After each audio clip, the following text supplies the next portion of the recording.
Hello everyone, তোমরা সবাই কেমন আছো? আশা করি ভালো আছো। আমিও কিন্তু খুব ভালো আছি। তো চলো আজকে আরও একটা ভিডিও নিয়ে চলে আসলাম, সেটা হচ্ছে আমাদের নন্দ উৎসবের ভিডিও।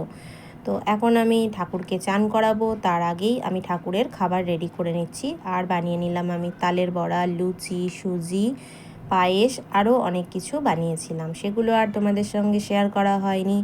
তো দেখো আমি এখন গোপাল ঠাকুরকে চান করিয়ে নিচ্ছি ঘি, মধু, জল দিয়ে। আমি এখন গোপাল ঠাকুরকে সুন্দর করে স্নান করিয়ে সুন্দর করে জামা কাপড় পরিয়ে নেব। সেগুলো তোমরা দেখতে থাকো ভিডিওটা, আশা করি ভালো লাগবে। পুরো ভিডিওটা দেখো স্কিপ না করে। আর সবাই একসাথে বলো রাধে রাধে। একবার কিন্তু অবশ্যই বলে যেও রাধে রাধে। দেখো আমার গোপাল সোনা কি সুন্দর চান করছে। তারপরেই সুন্দর একটা ড্রেস পরানো হবে আমার গোপাল সোনাকে। আমার ভিডিওটা এতক্ষণ ধরে ধৈর্য ধরে দেখার জন্য তোমাদেরকে অনেক অনেক ভালোবাসা। তোমরা আমাকে অনেক ভালোবাসা দাও, অনেক পাশে থাকো, এটাই আমার অনেক ভালো লাগে।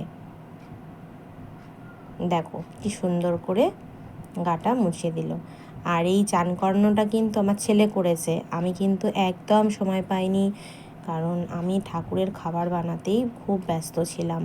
তাই আমার ছেলে আমাকে বলল, মাম্মা আমি কি তাহলে গোপু সোনাকে চান করিয়ে দেবো, ড্রেস পরিয়ে দেবো? আমি বললাম তাহলে তো খুবই ভালো হয়। দেখো আমার ছেলে কিন্তু গোপু সোনাকে চান করিয়ে ড্রেস পরিয়ে দিয়েছে। দেখো কেমন হয়েছে ড্রেসটা, তোমরা কিন্তু অবশ্যই আমাকে কমেন্ট করে জানাবে। যদি আমার ভিডিওটা ভালো লাগে তাহলে একটা লাইক কমেন্ট করে দিও। আমার ভিডিওটা এতক্ষণ ধরে ধৈর্য ধরে দেখার জন্য অনেক অনেক ধন্যবাদ আর অনেক অনেক ভালোবাসা। দেখো কি সুন্দর লাগছে জামাটা পরে। দেখো আবার একটা মালা পরে নিল।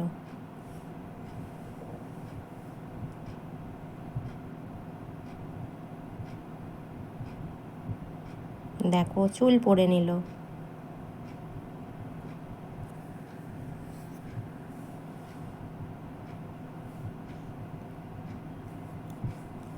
এবার ফাইনাল ভিডিওটা দেখো তোমরা কেমন হয়েছে।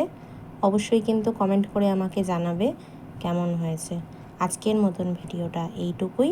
ভালো লাগলে অবশ্যই লাইক কমেন্ট করে দিও আর আমার পাশে থেকো। আমিও সব সময় তোমাদের পাশে আছি। দেখো আমার গোপু সোনার সাজ কমপ্লিট। আমি আমার গোপু সোনাকে খাবার নিবেদন করে দিয়েছি। রাধে রাধে। আজকের মতো ভিডিওটা এইটুকু, টাটা।